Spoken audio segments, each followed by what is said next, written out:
It was like something out of a horror film. And the killer was still out there, armed with Bruce's gun collection, a huge stash of ammo, and an apparent taste for blood. I doubt anyone in town was sleeping too soundly back then.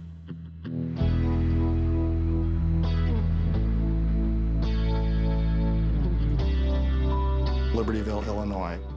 It's very small, everybody knows each other. I and others knew about the Rouse family. Bruce Rouse was a businessman. He had a number of businesses. If you had a car, chances are you were going to come in contact with the Rouses. Bruce still worked. He worked every day. The bodies were discovered because it was 6 o'clock in the morning and Bruce wasn't at the station yet. I don't know that you've got many wealthy men who still go to work at 6 o'clock in the morning, but Bruce was one of those people. In the 1950s, fresh out of Libertyville High School, Bruce Rouse met and fell in love with Darlene Stenland. He bought his first gas station, and the couple worked day and night to build not only a successful business, but also a family. By the 1970s, the hard work had paid off. The Rouses were one of the wealthiest families in Libertyville. They moved their 3 young children into a 13-room mansion on 7 acres, complete with stables and a guest cottage. The overall size of the house itself, the fact of the in-ground pool, indoor pool, a separate guest house, very affluent people. Bruce and Darlene showered their children with the finer things. They had everything. I mean, they had ponies and saddles and horses and a stable and four-wheelers and all the toys that you would expect to see in type of an affluent family. Darlene was a stay-at-home mother, but, you know, went to her bridge parties, went to her tennis games.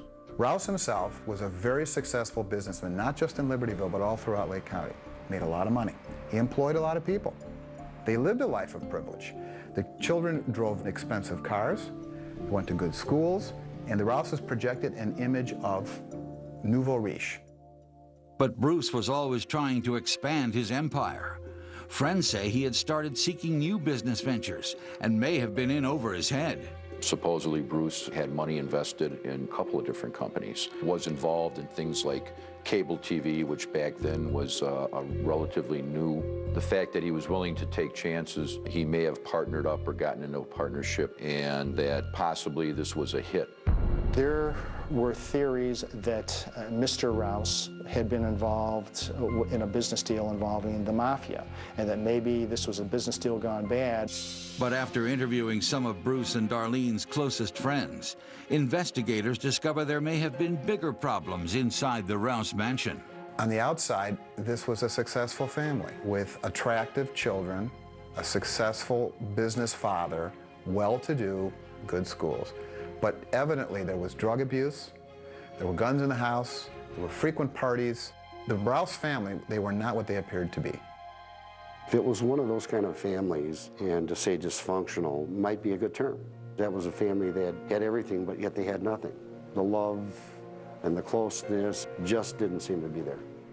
The relationship with Kurt seemed particularly strained. Kurt and the family didn't quite see eye to eye.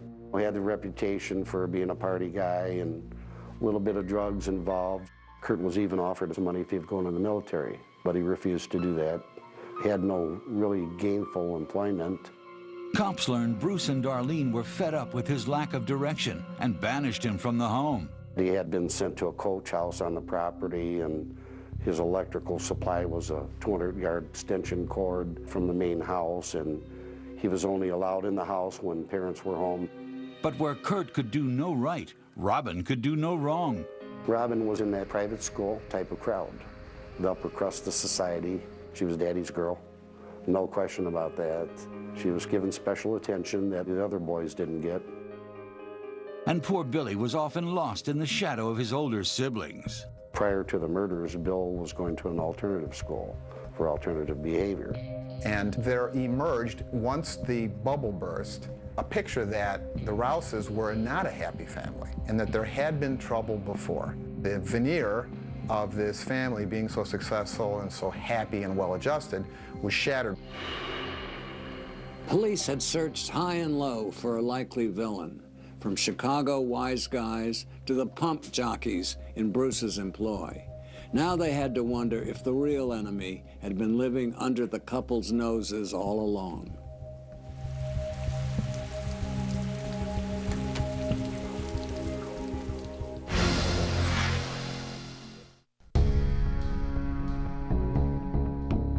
In the days following the shotgun killings of Bruce and Darlene Rouse, their mansion remains wrapped in crime scene tape and mystery, and the unsolved murders continue to haunt their quaint town. Libertyville really was not the sort of place that had violent crime, which is why people moved there in the first place. This is a community that didn't want its image to be Libertyville, the village of the Rouse murders.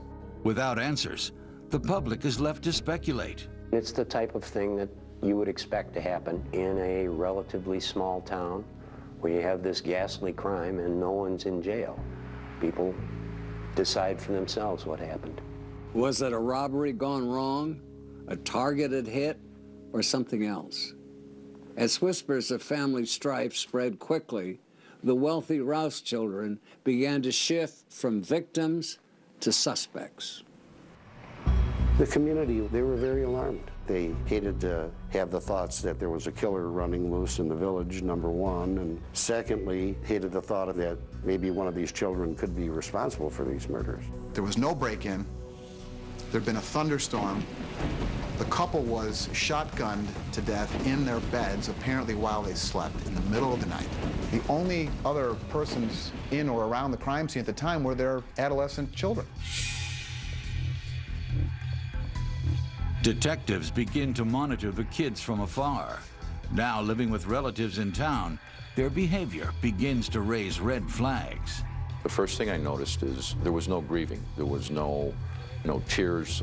Nobody seemed to be super upset. They were matter-of-factly being talked to and matter-of-factly answered questions they were being asked. We found out later, one of the kids had asked, does this mean I'm not going to be able to go to the graduation party tonight? So.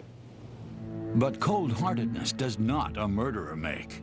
And without any physical evidence pointing to the killer's identity, police can do nothing but watch as Kurt, Robin, and Billy cash in on their $1 million inheritance. As a result of the estate settlement, they had all kinds of money to do just about anything they wanted to. Basically, Bill's stipend was $1,500 a month. We saw that Robin ended up with a shiny new sports car, so times were good.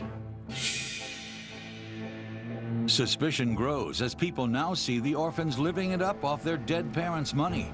But an army of attorneys and relatives make sure they're inaccessible to the police. Right from the very beginning, there was never any meaningful dialogue between the police and the children. They didn't have anything to tie it together. They didn't have the interviews with the children that they needed to connect all the dots.